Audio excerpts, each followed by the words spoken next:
अस्सलाम वालेकुम। आज हम शुरू कर रहे हैं चैप्टर 7 वर्क पावर एनर्जी। तो सबसे पहले हम इन तीन चीज़ों में से हम वर्क पढ़ेंगे। What is work? When a force is applied to an object and it covers some distance और displacement, then the work is said to be done. For example, ये एक बॉक्स है, ठीक है। मैंने यहाँ पर फोर्स अप्लाई की। जब मैंने यहाँ पर फोर्स अप्लाई की तो इसने यहाँ डिस्प्लेसमेंट कवर की। ये बॉक्स यहाँ से यहाँ आ गया। मैंने इस पर फोर्स अप्लाई की और इसने डिस्प्लेसमेंट कवर की, तो इसका मतलब वर्क हुआ है। ठीक, वर्क इज डन। तो वर्क का जो फॉर्मूला है वो है फोर्स इनटू डिस्टेंस। अच्छा, मैंने यहाँ डॉट क्यों लगाया? क्योंकि ये डॉट प्रोडक्ट है। फोर्स और डिस्प्लेसमेंट दोनों वेक्टर क्वांटिटीज़ हैं। जब ये एक दूसरे से मल्टीप्लाई होती हैं तो वर्क बनता है। वर्क एक स्केलर क्वांटिटी है, इसलिए ये डॉट प्रोडक्ट हुआ है। इसके साथ हमेशा कॉस थीटा आता है। तो work is equals to force into distance cos theta. Work कब होता है? अच्छा, वर्क दो चीज़ों पे डिपेंड करता है, फोर्स पे और डिस्प्लेसमेंट पे। ऐसा नहीं है कि मैंने फोर्स लगाई और डिस्प्लेसमेंट कवर नहीं हुई तो वर्क डन नहीं होगा। अगर डिस्प्लेसमेंट यहाँ ज़ीरो आ गई तो हर चीज़ को वो ज़ीरो कर देगी। तो डिस्प्लेसमेंट कवर होना बहुत ज़रूरी है।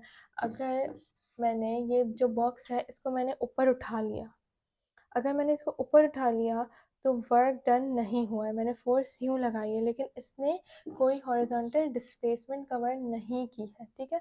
तो वर्क डन नहीं हुआ है। अगर मैंने इसको फोर्स यूँ लगाई है और बॉक्स ने थोड़ा डिस्प्लेसमेंट कवर की है, तब वर्क डन हुआ है। अब वर्क पॉजिटिव होता है, नेगेटिव होता है और ज़ीरो होता है। पॉजिटिव को हम मैक्सिमम भी कहते हैं और ज़ीरो को हम मिनिमम भी कहते हैं, ठीक है। अब इनमें क्या डिफरेंस है? देखिए, पॉजिटिव वर्क वो होता है, देखिए कॉस ज़ीरो 1 के इक्वल है, मतलब मैक्सिमम, और कॉस 90 ज़ीरो के इक्वल है, मतलब मिनिमम। तो जब फोर्स और डिस्प्लेसमेंट दोनों एक दूसरे के पैरेलल हो, मतलब इनके बीच का जो एंगल हो वो ज़ीरो हो, तो मैक्सिमम वर्क होगा, क्योंकि कॉस जब ज़ीरो से मिलेगा तो 1 हो जाएगा और मैक्सिमम आएगा। तो work done is equals to F D cos theta. F D जब कॉस ज़ीरो होगा तो मैक्सिमम एफ डी आंसर आएगा, ठीक है। और पॉजिटिव वर्क होगा। तो जब फोर्स भी हम इधर लगा रहे हैं और इस बॉक्स ने डिस्प्लेसमेंट भी इसी डायरेक्शन में कवर की है, तो इन दोनों के जो डायरेक्शंस हैं उनके बीच का एंगल ज़ीरो है। अच्छा, अब हम पढ़ते हैं ये वाला मिनिमम वर्क डन। इसकी हम ज़ीरो वाले की एग्जांपल कैसे ले सकते हैं कि मैंने एक बॉक्स को उठाया और फिर मैं उसको लेके चल रही हूँ। मैं चल रही हूँ लेकिन मेरे हाथ में बॉक्स है, तो मैंने वर्क डन नहीं किया है। जब मैंने बॉक्स को यूँ धक्का दिया है और बॉक्स इसी डायरेक्शन में मूव हो रहा है तो वर्क डन हुआ है। जैसे इस तरह मैंने यहाँ फोर्स अप्लाई की और इसी डायरेक्शन में डिस्प्लेसमेंट हुई। लेकिन अगर मैंने फोर्स इस डायरेक्शन में अप्लाई की, फोर्स से मैंने इस बॉक्स को उठाया हुआ है, लेकिन उसने मेरे हाथ में, जब वो चल रहा है बॉक्स या मेरे हाथ में है, तो उसने डिस्प्लेसमेंट इस डायरेक्शन में कवर की। मतलब फोर्स और डिस्प्लेसमेंट की जो डायरेक्शन है वो एक दूसरे के परपेंडिकुलर है। तो यहाँ पर जो एंगल है वो 90 डिग्री है, ठीक है। जब हम एफ डी कॉस थीटा में कॉस 90 लगाएंगे तो ज़ीरो हो जाएगा, और जब पूरी वैल्यू, जब ये ज़ीरो इनसे मल्टीप्लाई होगा तो पूरी वैल्यू ज़ीरो हो जाएगी। तो मिनिमम वर्क डन हुआ है, मतलब वर्क डन नहीं हुआ, क्योंकि हमने बॉक्स को उठाया है, फोर्स इस डायरेक्शन में है और डिस्प्लेसमेंट इस डायरेक्शन में है, ठीक है। तो एंगल हमेशा ज़ीरो होना चाहिए फॉर मैक्सिमम वर्क डन, और दोनों फोर्स और डिस्प्लेसमेंट एक ही डायरेक्शन में होने चाहिए। अगर परपेंडिकुलर है तो मिनिमम वर्क डन होगा। Now what is negative work done? Negative work done होता है जब हमारे पास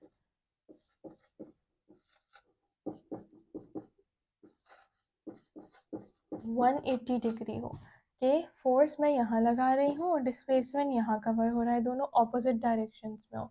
जब ऑपोजिट डायरेक्शन में होंगे तो यहाँ पर आएगा तो 1 ही, लेकिन माइनस का 1, तो जो आंसर आएगा हमारे पास वो माइनस की वैल्यू माइनस के साइन के साथ आएगा, तो जो भी वैल्यू होगी वो नेगेटिव हो जाएगी क्योंकि दोनों चीज़ें ऑपोजिट डायरेक्शन में है। तो this is known as negative work done.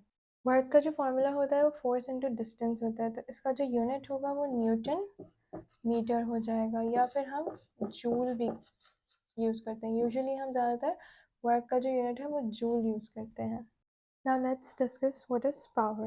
Power is the rate change of work, the rate at which the work is done. Power का जो फॉर्मूला होता है वो work done upon time होता है, ठीक है। अब वर्क डन, अब मैंने बताया आप लोगों को कि फोर्स इनटू डिस्टेंस होता है कि कितनी फोर्स लगी और उसने कितना डिस्प्लेसमेंट कवर किया, तो उसने वर्क डन किया। अब वो जो वर्क डन उसने किया है वो कितने टाइम में किया है, वो उसकी पावर है। कि ज़्यादा वर्क डन कम टाइम में किया है तो ज़्यादा पावर है, तो power means work done upon time.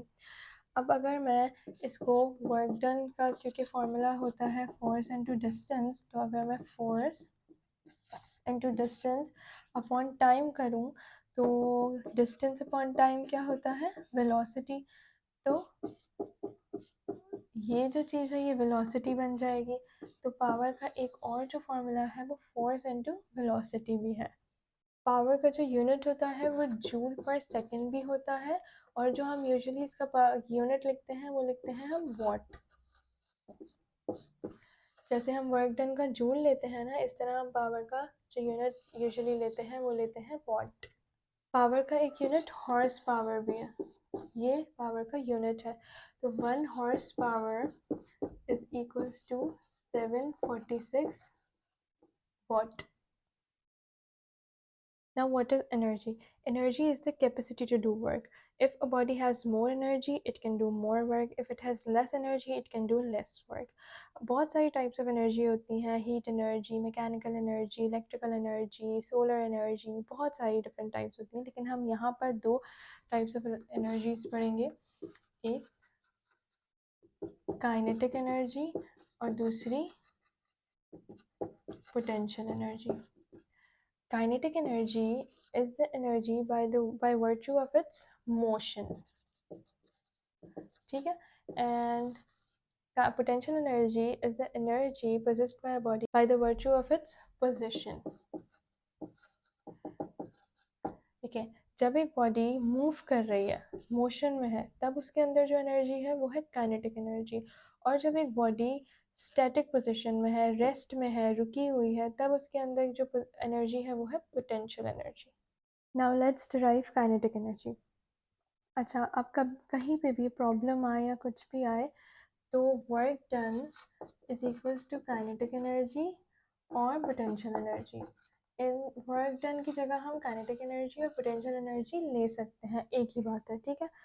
तो यहाँ पर हमने वर्क डन का फॉर्मूला देखा, force into distance. Work done की जगह हमने लिया काइनेटिक एनर्जी, फोर्स की जगह हमने लिया वेट। क्यों? क्योंकि जब हम काइनेटिक एनर्जी डिराइव कर रहे हैं तो हम लोगों के पास एक सिचुएशन है कि एक बॉल मैंने हवा में उछाली, वो ऊपर गई और फिर नीचे आई और फिर रेस्ट में आई, मतलब एक सर्टेन पोजीशन या एक सर्टेन हाइट उसने अटेन की, उसके बाद वो वहाँ रुक कर वापस आ गई, ठीक है। ये हमारे पास एक सिचुएशन है कि मैंने बॉल ऊपर फेंकी, वो सर्टेन हाइट पे गई और वापस आ गई। अब जिस स्पीड से मैंने यहाँ इसको भेजा था, वो फेंका था ऊपर, वो इनिशियल वेलोसिटी है, और जिस स्पीड से वो वापस आई है, जो स्पीड उसकी वापस आने के बाद है वो उसकी फाइनल वेलोसिटी है। तो फाइनल वेलोसिटी तो उसकी हो गई ज़ीरो क्योंकि वो आके रुक गई।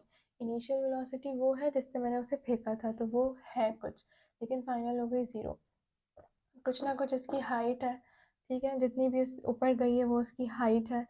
अब जितना ये हवा में थी तो उसमें जितनी भी उसकी काइनेटिक एनर्जी थी वो हम फाइंड करेंगे।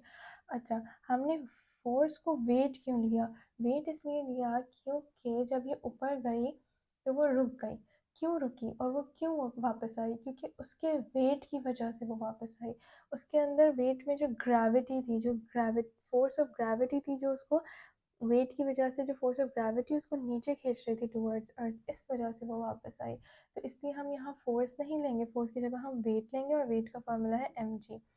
और जो डिस्टेंस उसने कवर किया है वो ऑब्वियसली हम हाइट लेंगे क्योंकि उसने हाइट के फॉर्म में डिस्टेंस कवर किया है, ठीक है। तो हमारा जो एक्चुअल फॉर्मूला है वो force work is equal to force into distance है।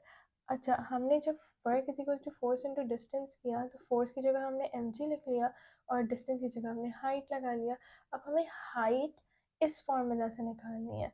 2as is equal to v f square minus v r square, ये इक्वेशन ऑफ मोशन में से एक इक्वेशन है।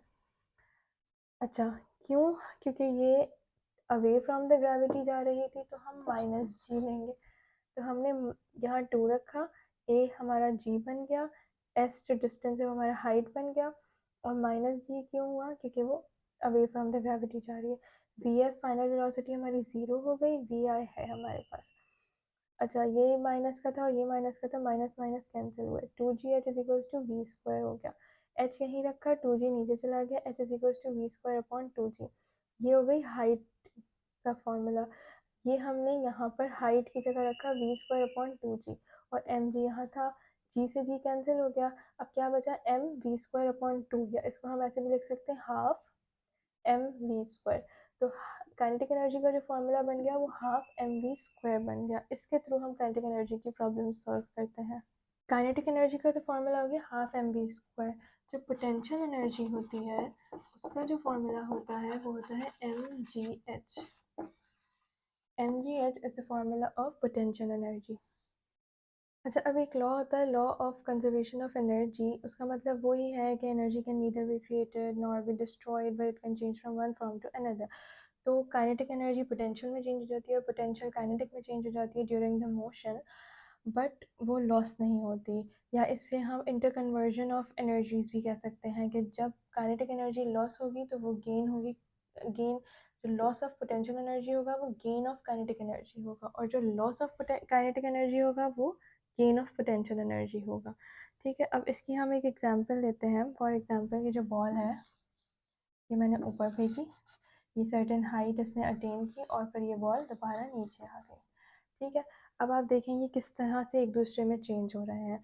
जब मैंने इनिशियली इस बॉल को ऊपर फेंका था तो इसमें वेलोसिटी थी, तो मतलब इसमें काइनेटिक एनर्जी थी।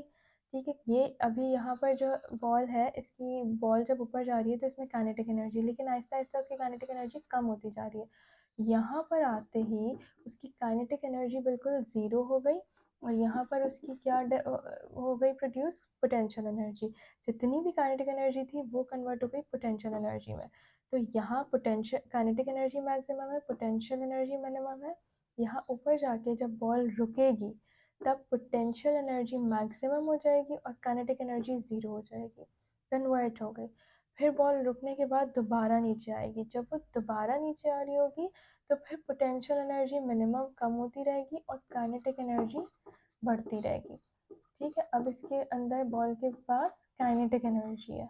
जब बॉल नीचे आ रही होगी और जब बॉल वापस आके नीचे स्टॉप हो जाएगी तब इसके पास पोटेंशियल एनर्जी हो जाएगी। इस तरह काइनेटिक पोटेंशियल में, पोटेंशियल काइनेटिक में और काइनेटिक पोटेंशियल में इंटर कन्वर्ट होते रहते हैं एक दूसरे में।